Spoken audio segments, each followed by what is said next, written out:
systolic. It will actually push your blood pressure down. This is the first sign that we need to talk to your cardiologist about titrating you off of your medication. And luckily, we found a physician that was willing to titrate him off. And at week 21, he was off all of his hypertensive medication. This is going back 2 years. He is perfectly normal blood pressure now. He has not been medicated in 2 years, and his blood pressure returned to normal, and he canceled the heart ablation. I'll never forget the call that I got from the cardiologist at Cedars-Sinai when Dana called to cancel his heart ablation. That was a very nasty one, wasn't it? Maybe, yeah. We were actually at dinner one night, and my phone started ringing. It was going bzz, bzz, bzz, and it was like this number from LA. It was a 303 number. Finally, it had called so many times, and I didn't answer it, and they called again, and didn't answer it, and it called again. And so I picked up the phone, and I said, hello? And he said, Gary Brecka? And I said, yeah. And he said, this is Dr. Ram Dandeliah, head of cardiothoracic surgery, Cedars-Sinai in Los Angeles. And I was like, oh boy, here we go. And he said, listen, Gary, I don't know who you are. I don't know what you're doing, but I think that you're playing with people's lives. I don't believe in a thing that you're doing. And I still didn't even know who he was or why he was yelling at me. And I had it on speakerphone, so Sage was listening, and he said, I've asked Mr. White to come out to Cedar and repeat his entire cardiothoracic workup. And he said, so help me God, Gary, if it's not perfect, this will not be the last call you get from me. And he hung up the phone. I go, well, okay, that went well. So Dana did that. He went out to the Cedar for 3 days, and he had a complete cardiothoracic workup. And to Dr. Dandelaia's credit, if you know Dr. Ram Dandelaya, he's a phenomenal cardiac surgeon. We're actually best friends now. We actually sit on a complicated case committee together, so things work out. But he went out, he did 3-day workup. His cardiothoracic exam was perfectly normal. And to Dr. Dandelaia's credit, he called me back and said, I owe you an apology. Would you humor me? Would you walk me through how you got this patient off brittle hypertensive medication? And we talked about the homocysteine cycle and the damage to the endothelium and microvascular circulation for 3 hours. And at the end of that call, we were best friends. And so very often I find too, even in these case committees, how we intentionally try to overcomplicate things. But the truth is, getting back to the basics, vitamins, minerals, amino acids, nutrients. Does this body have the raw material that it needs to do its job? That should be our first question. That's where we should start. And those genes, these are the genes right here. By the way, I don't offer a gene test in Saudi Arabia. I would love to, so I have nothing to sell you. These are the genes of methylation that we look at, and I can give you the specific reason behind every single one of these. But what's fascinating about these genes is that if I actually looked at your genetic profile, if you gave me those genes, and I did not know you at all, had never met you, I can tell you how do you go to sleep at night. I can tell you how you wake up in the morning. I can tell you whether or not the soles of your feet are sore and achy when you get out of bed in the morning and walk to the bathroom to take your first pee. I can tell whether or not you wake up sore and achy like you had a workout the night before when you haven't. How soon libido will leave the building. Whether or not you lay down to go to sleep at night, and as your environment quiets, your mind wakes up. By the way, how many of you fall into that category? You just lay there and ruminate at night. Why is it that when your environment quiets, your mind wakes up? Because you do not break down catecholamines at the right rate. Catecholamines are waking neurotransmitters. If you have a break in a gene called COMT, catechol O-methyltransferase, you are not able to regulate these neurotransmitters. It is, by the way, very easy to fix. And so what happens is, as your environment quiets, your mind wakes up. And so you lay there and you think about the most ridiculous stuff, right? If I was to actually go into your mind, you'd be embarrassed. Right? Because it's not like life-changing, earth-shattering thought. You are not solving the world problems. No, you're not fixing humanity. You're wondering if your belt matched your shoes that day, if you got everything on your grocery list, if you should have a dinner party with green dishes. Right? This is the kind of thing that goes through your mind at night. It is a wakened state from catecholamines. It's one of the first things I fix when I work with people is I put their catecholamines back into proper balance. They start sleeping like a baby. And by the way, if you fix sleep, that is the human superpower. That's that's the foundation of longevity. And so these people that have this same kind of wakened state are also the ones that generally suffer from anxiety. And they have that type of anxiety where you can't point to the specific trigger that causes it. It seemingly comes and goes without a trigger because those catecholamines rise and fall without a trigger.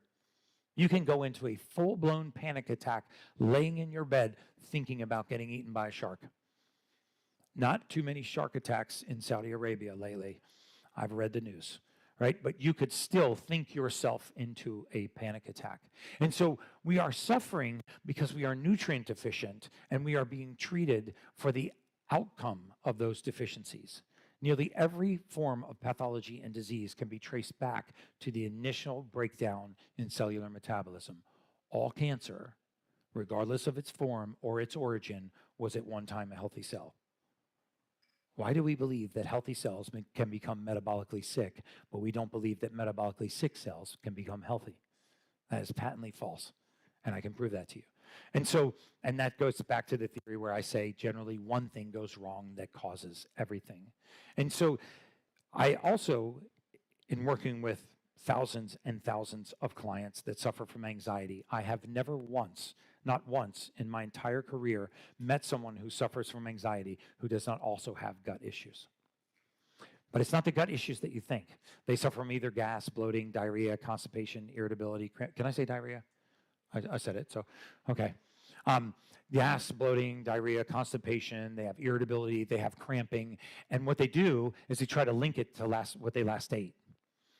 Right? But it's odd because they eat the same thing on Monday and they're fine, and then they eat the exact same thing on Wednesday and they blow up like a tick. Well, right there, you know it's not an allergy, right? Allergies are consistent. Allergies are not transient, but you're doing food testing, you're doing allergy testing, you're doing food sensitivity testing, and you're down the road and you clean up your diet and you go on MAPS diet or some other diet and it doesn't work. You still have the same symptoms because you're actually chasing the byproduct, the outcome. Because the most important thing, and I think the most overlooked thing in all of bariatric medicine, is not even the microbiome. The microbiome is extraordinarily important. We don't eat to feed ourselves. We eat to feed our microbiome, and it eats to feed us. But it's not the microbiome. It's not food allergies. It's not food sensitivities. It is the pace of the gut. You see, the human intestinal tract is a 30-foot long conveyor belt. We put contents on it at one end as they exit the stomach.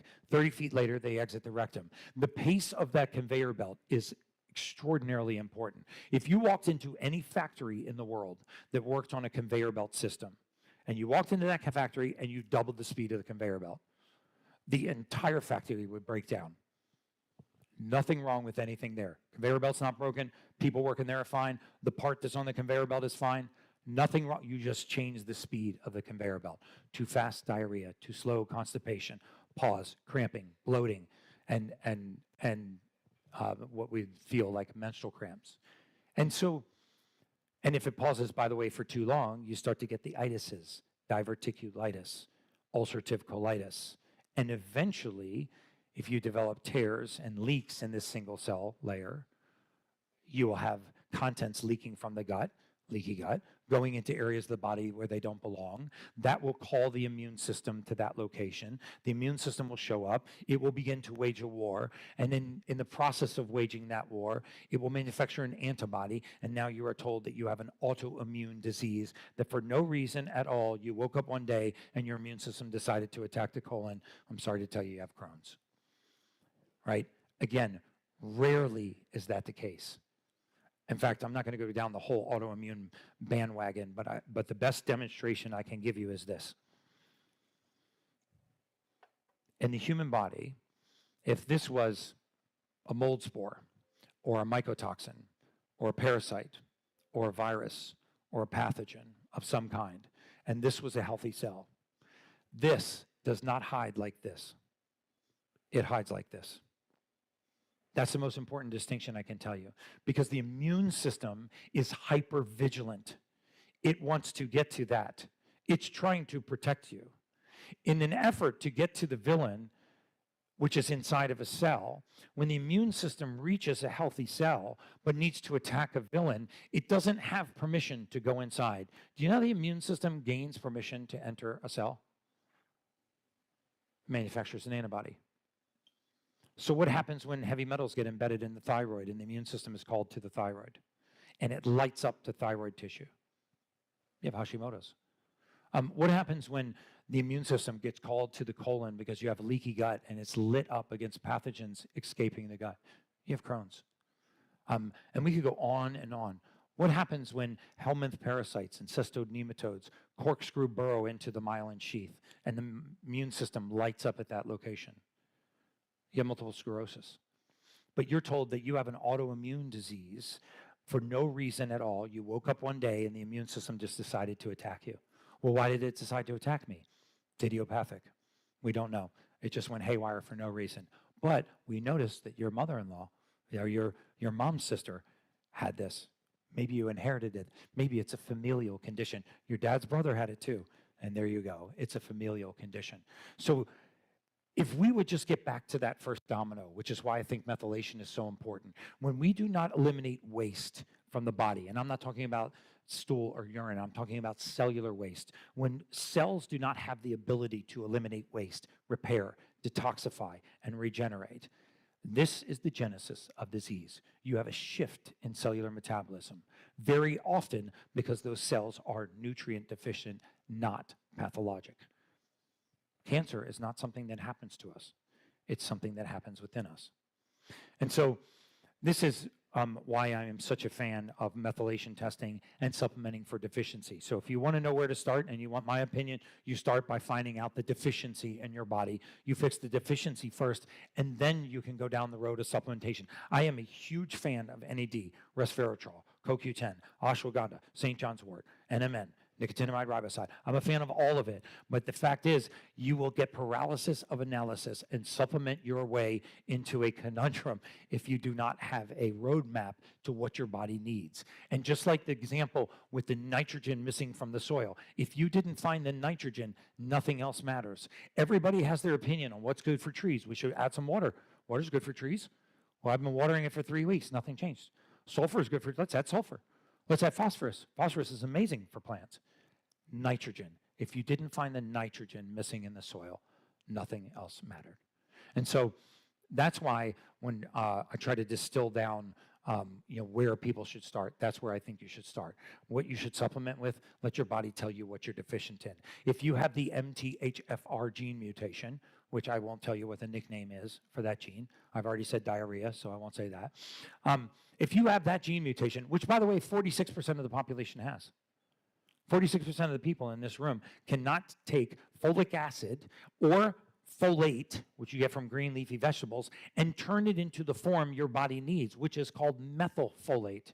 So you have a deficiency in methylfolate, and you have an excess of folic acid, which, by the way, folic acid, just for the record, is an entirely man-made chemical. You cannot find folic acid anywhere on the surface of the earth. It does not exist naturally in nature. We make it in a laboratory. It didn't even exist until 1993. Somebody explained to me how a synthetic nutrient that we make in a laboratory that doesn't exist on the surface of the earth is somehow essential for a healthy pregnancy. It's not. Folic acid doesn't prevent neural tube defects. Methylfolate does. That stops S phase arrest in the DNA and prevents a neural tube defect. So if we just get back to what God gave us, not what man makes us, back to what God gave us, we would find and we would advance the health and welfare of our society by leaps and bounds. This is getting us back to that theory that I have of getting back to the basics. Insulin resistance is one of the big ones. I'm not going to spend a lot of time on this. This is one of the first dominoes to fall in the vast majority of patients that I don't have patients, I'm not a physician, clients that I see that have cardiovascular disease, hormone disruption, PCOS, endometriosis, positional orthostatic tachycardia syndrome, all of these conditions where we are again chasing the diagnosis and not the root. Insulin resistance is one of the big first dominoes to fall. In fact, now there's a whole theory in Alzheimer's called type 3 diabetes. Some physicians will tell you, and some neurologists will tell you that that Alzheimer's is type 3 diabetes. It is insulin resistance in the brain. That is the genesis before the neurofibrillary tangles, before the amyloid plaquing. Those are outcomes of prolonged insulin resistance. I also am not a person that stands on stage and pushes products. I actually have nothing to sell you. I don't believe that there is any miracle supplement or miracle nutrient. However, I have been for the last 3 years down the rabbit hole of hydrogen and why hydrogen is so important in the human body, hydrogen gas and the hydrogen ion. Again, without boring you to tears, I believe that the discovery of how hydrogen is acting in the human body and how we have had an increase, a decrease in hydrogen gas, both in the hydrophiles in our gut, in our bloodstream, intracellular concentrations over time because of depletion in our soil, in our air, in our water, that hydrogen, which is the smallest, lightest element in the universe, which is also 10% of your body weight, is a miracle molecule in the human body. It is the only truly selective antioxidant that I'm aware of. You know, we know that oxidative stress, right? Oxidation, causes our cells to rust. What are things that cause us oxidative stress? Can I get nerdy for a second? Why don't we do this? Why don't we, before I go to the whiteboard, can we just actually take an obnoxiously deep breath together in through our nose? Just sit comfortably, face me. We are going to take the most obnoxious deep breath you've ever taken in your life. We're going to pause at the top, and we're going to exhale through a straw, an imaginary straw. Ready? Hold and exhale through a straw. We're going to do that 2 more times. Ready? And exhale through a straw. Last one. And exhale through a straw. So we developed a theory called the oxidative theory of aging. And I would assume that a lot of the practitioners in here would agree with that. You agree that oxidation, stress, free radical oxidation causes damage to our cells. The fascinating thing about oxidation is that without oxidation, none of us would be alive, right? We actually don't want to suppress inflammation, oxidation, the cytokine response. We actually do not want to suppress this too far. That is as dangerous as the oxidation itself. We have very important free radicals in the human body. I'll give you a couple of the big ones. We have something called superoxide. I always ask them to check these before, and they never do. On 100% of my talks, I get bad. What was the budget for this? Was this really where we had to save the money? Right here. We have superoxide. You don't need to know what that is. Just know that we have it in our cells. It is excellent for human beings until there's too much. We have hydrogen peroxide. That is absolutely necessary for cellular function until there's too much. We have oxygen singlets. We know that oxygen is absolutely critical for human survival and for cellular respiration and for our mitochondria until there's too much. An oxygen singlet can be one of the most damaging things to your phospholipid bilayer. It can cause them to rust. And then we have a hydroxyl free radical. There is no known benefit in the human body for the hydroxyl free radical, so we want that at 0. And we could go on and on. But there are these different free radicals. And when something is a free radical, the counter to that is an antioxidant. Blueberries are antioxidants. Does anyone know why they're antioxidants? What do? They make some an antioxidant. They donate electrons? They what? Polyphenols. But what do the polyphenols do? You're right. They donate electrons. And so something that is an antioxidant is donating electrons and reducing oxidation. But if you oversuppress that, you fall out of something called redox homeostasis. In human beings, for us to thrive, we don't just need to suppress oxidation, we need something called redox homeostasis, a balance between oxidation and reduction. You can actually have that going on in the cell membrane and inside the cell at the same time. And so, what if there was a molecule that when you put it into the body was a selective antioxidant? It only suppressed oxidation down to neutrality and actually raised inflammation if it needed to neutrality. What if it targeted homeostasis? That's what hydrogen does. That's why hydrogen is so unique. It is a selective antioxidant. It uses the intelligence inside of your cell. If I go inside of a cell and I find the DNA, which we just talked about giving the DNA the raw material it needs to do its job, the DNA has the capacity to regulate these superoxide dismutase, oxygen singlets, oxygen-free radicals. There is a pathway into the DNA, I won't bore you to tears with this, called the NRF2 pathway. If you take that pathway into the DNA, then the DNA will take over the suppression of oxidation and the increase of redox reactions. It will actually restore perfect balance.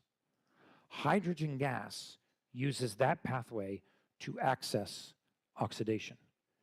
It is the only absolute selective antioxidant that you can put into the body in abundance, if even overabundance, with no risk of oversuppression. You can drink hydrogen gas. I take a tablet called H2 Tab. It is an elemental magnesium tablet. You drop it into water, it effervesces into pure hydrogen gas, and you drink that hydrogen gas while it is in the water, and the hydrogen will go to work. And I will link all of these studies. Hydrogen administration decreases the expression of various oxidative stress markers, such as myeloperoxidase. In clinical studies, it reduced generalized markers of inflammation, high sensitivity C-reactive protein, reduces, it lowers inflammation and irritation in the liver by restoring liver enzymes to normal.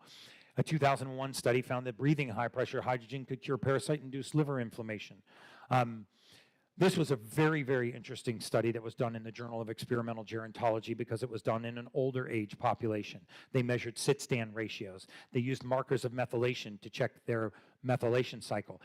Every marker of short-term memory, recall, function, timing improved by adding hydrogen water to their routine. And it reduced markers of oxidative stress, including improving insulin sensitivity. It doesn't act like other antioxidants. There is not a professional athlete I work with in the world, including one that lives here in this country, that is not drinking hydrogen water on a regular basis. I am not a believer in the hydrogen water bottles. I am a believer in taking an elemental magnesium tablet, which is called H2 Tab, and putting it into water and having it effervesce. In fact, I just did with my wife, reluctantly on her part, I was excited about it. We did 14 cities in 18 days. And I changed time zones every day for 14 days. And I'm talking Los Angeles to Sydney to Melbourne. If you guys follow me, maybe you saw that journey. My sleep scores didn't drop below 88%. I used hydrogen water to help me adjust to time zones and turn the lights on in the morning rather than stimulants. So if there were one thing that I was to say that I think should be in everybody's routine, it's hydrogen tablets. So I'm not going to bore you again with it. That's the one that I take. It's called H2 Tab. It's elemental magnesium effervesced into hydrogen water. The reason why I use that exact tablet is that all 25 of the peer-reviewed studies that I will cite after this lecture are all using that tablet. They compare it to the Rice protocol in orthopedic injuries. It is a phenomenal, phenomenal compound. I get asked a lot about what my morning routine is. That's my morning routine. If you want to know, it's very simple. This is what I use to turn the lights on in the morning. I take an amino acid supplement. I take a multivitamin. I take something called Baja Gold Sea Salt, which has all 91 trace minerals. You would not believe the expression of mineral deficiency in human beings. About 85% of us are clinically deficient in key minerals. I don't mean the big electrolytes, potassium, magnesium, sodium. I mean the minerals nobody talks about: molybdenum, manganese, boron, zinc, silica. These can all be found in mineral salts. And so I believe that supplementing with a mineral salt is one of those. If there was a catch-all supplement, supplementing with a mineral salt is excellent. In fact, we were talking about this at lunch. You know, I spoke at a bone conference a while ago called OsteoStrong, and fascinating to me how many even practitioners and functional medicine doctors still think that our bones are calcium. They're actually not calcium. They are calcium combined with something called phosphorus. We talked about this at lunch. Phosphorus and calcium combine to form something called hydroxyapatite, and our bones are hydroxyapatite. Yes, you need to apply a load to the bone to start that bone remineralizing, but if you are missing any one of 12 minerals, you cannot combine phosphorus and calcium into hydroxyapatite. The vast majority of people with osteopenia and osteoporosis are not calcium deficient. They are mineral deficient. Calcium, in fact, if you go to assisted care living facilities all over the world, you will find elderly men and women, plethoras of them, that have osteopenia and osteoporosis that have been on calcium supplements for 15 years. The answer is not excess calcium. The answer is the minerals the body needs to combine calcium and phosphorus.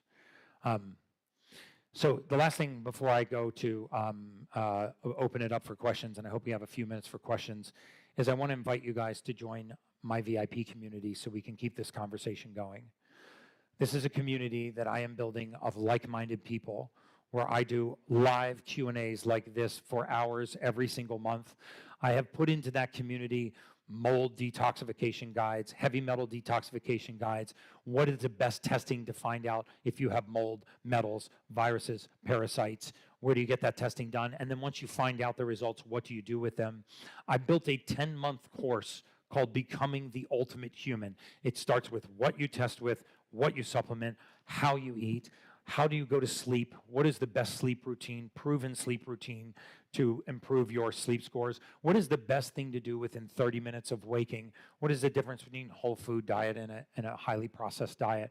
So, and I gave you guys all, I think, a 50% discount on that, but this is a community that I'm building that I believe will actually change the world.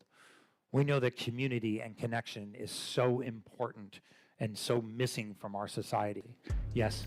So guys, thank you so much for your time. Thank you so much. I'm happy to continue this conversation after this. Yeah, thank you.